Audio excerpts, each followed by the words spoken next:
A shallow saltwater pond in the Israeli desert generated 5 megawatts of electricity continuously for 9 years. No solar panels, no wind turbines, no fuel. The pond itself was the power plant. The same technology has heated industrial facilities in 3 countries, delivered electricity to American factories for 18 years, and operated in India continuously since 1994, 32 years and counting, with no moving parts in the generation mechanism. The construction cost per kilowatt hour of storage capacity, approximately $3. Lithium-ion battery grid storage today costs $350 to $500 per kilowatt hour. Fewer than 15 operational salt gradient solar ponds exist on Earth. By the end of this video, you will understand exactly why and what it would take to change that. We find the solutions the world forgot to use. The discovery happened by accident. In the summer of 1902, Hungarian geologist Anselm Kalaksinski was conducting routine mineral surveys of Medvy Lake, a small shallow salt lake in the Transylvanian region of what is now Romania, then part of the Austro-Hungarian Empire. What he found in the lake's temperature data made no physical sense. At the surface, the water measured a normal summer temperature. At the bottom, barely 2 meters down, his instruments recorded 56 degrees Celsius. In a pond with no volcanic activity, no geothermal input, no external heat source of any kind, the bottom of a 2-meter lake was approaching boiling point in the open air. Kalaksinski published his findings in 1902 in the Annals of the Hungarian Academy of Sciences and named the phenomenon the solar lake effect. He understood what was happening. Salt. The lake's bottom waters were so dense with dissolved minerals that they couldn't rise, no matter how hot they became. The sun's energy was accumulating in a natural thermal prison from which it had no escape. The finding sat in the scientific literature for 50 years. Then, in the late 1950s, an Israeli physicist named Harry Tabor decided to build one on purpose. Tabor had already designed the flat-plate solar collectors heating water across Israeli homes and would later receive the Israel Prize for his contributions to solar energy. He constructed the first engineered salt gradient solar pond at Ein Bokek on the western shore of the Dead Sea in 1958, choosing the site for its proximity to natural mineral deposits that made establishing the required salinity gradient straightforward. Tabor's pond reached bottom temperatures above 90 degrees Celsius. He extracted usable heat. He ran a small turbine. He published. Israeli and international researchers arrived to study the results. The technology worked completely. What came next was the closest this technology ever came to changing the world's energy supply. In 1979, an Israeli engineering company called Ormat Industries, founded by Lucien Bernicki, who would later become one of the world's leading geothermal energy developers, completed construction of the Beit HaArava solar pond on the shores of the Dead Sea. The pond covered 250,000 square meters. It fed an organic Rankine cycle turbine that produced 5 megawatts of continuous electrical output and delivered industrial process heat to a factory operating alongside it. For 9 uninterrupted years, a shallow pond of salt water generated enough electricity to power several thousand homes with no fuel input of any kind. Ormat's engineers used the Orsi turbine technology they'd mastered on the solar pond to later build Israel into a global geothermal energy leader across East Africa and the Americas. The pond's direct commercial descendants power hundreds of thousands of homes today. Then in 1988, with global oil prices sitting at their lowest inflation-adjusted level since before the energy crisis, the economics that had justified the project disappeared. The Beit HaArava pond was decommissioned, not because it had failed, because cheap oil had made the question temporarily feel irrelevant.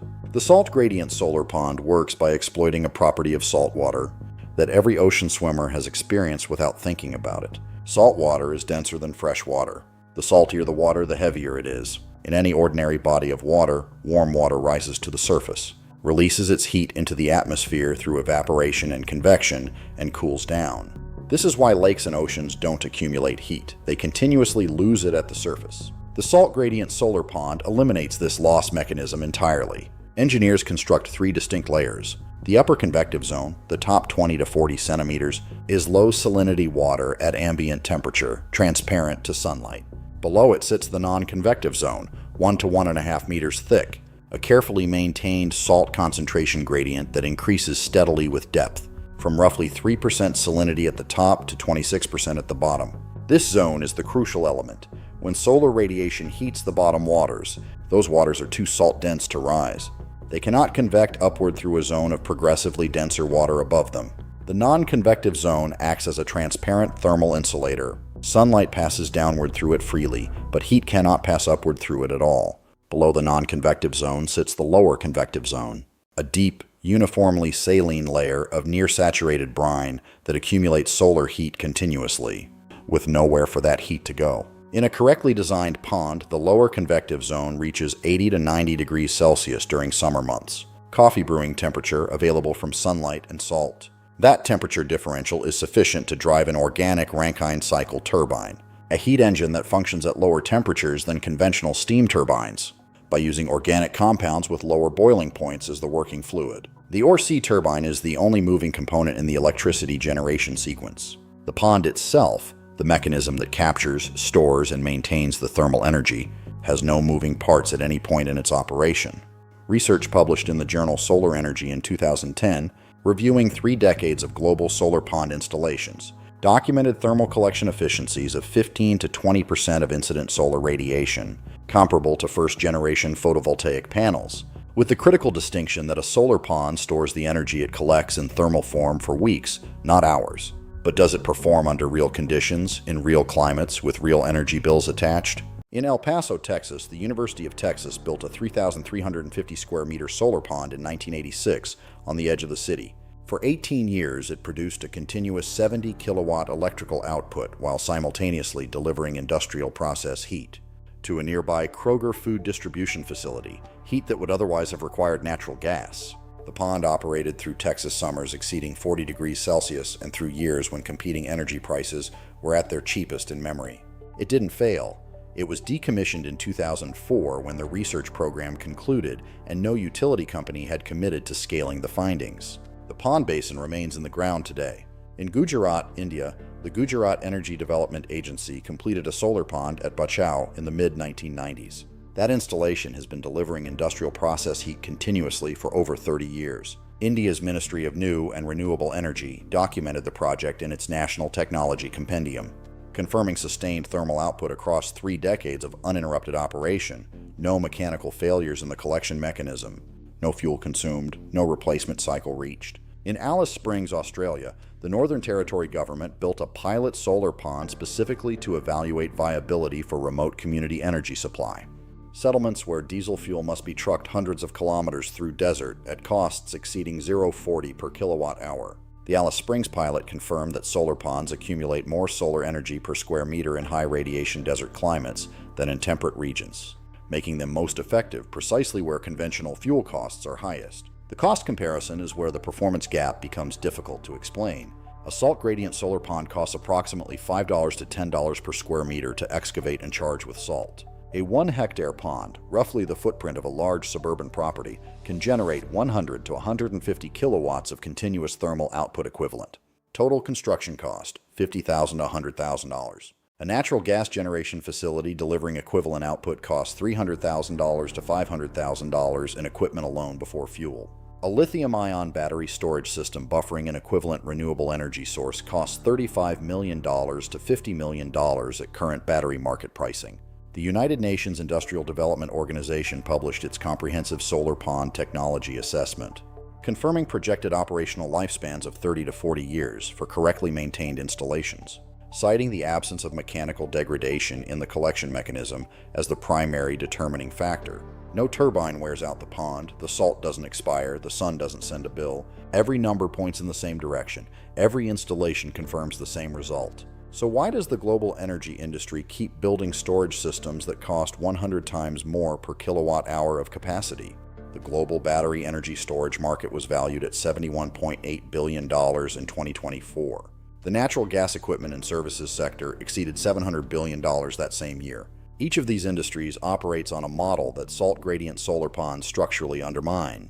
Equipment manufactured to finite operational lifespans, replacement cycles measured in decades, service contracts requiring specialized labor, fuel supply chains generating recurring revenue, and technical complexity that creates dependency on the manufacturer. A pond charged with sodium chloride at $5 per square meter has none of those characteristics. It generates no replacement sale. It requires no annual service contract. It burns no fuel. The U.S. Department of Energy funded solar pond research continuously from 1975 through the early 1980s. Between 1981 and 1988, the The Reagan administration reduced the DOE's total renewable energy research budget from $600 million to approximately $80 million. A 87% reduction applied across all non-conventional energy programs. Solar pond research wasn't specifically targeted. It was absorbed into a generalized budget elimination that made no distinction between technologies at proof-of-concept stage and technologies already operating at 5 megawatts of demonstrated output. Then in 1986, global oil prices collapsed from $30 per barrel to below $10. The economic urgency that had justified Beit HaArava and the El Paso pond evaporated in the same market move. That temporarily made solar energy economically uncompetitive across every category. By 1988, the DOE had no active solar pond research program, and the two largest Western Hemisphere demonstration installations were heading for decommission. The regulatory gap that followed was the product of that withdrawal.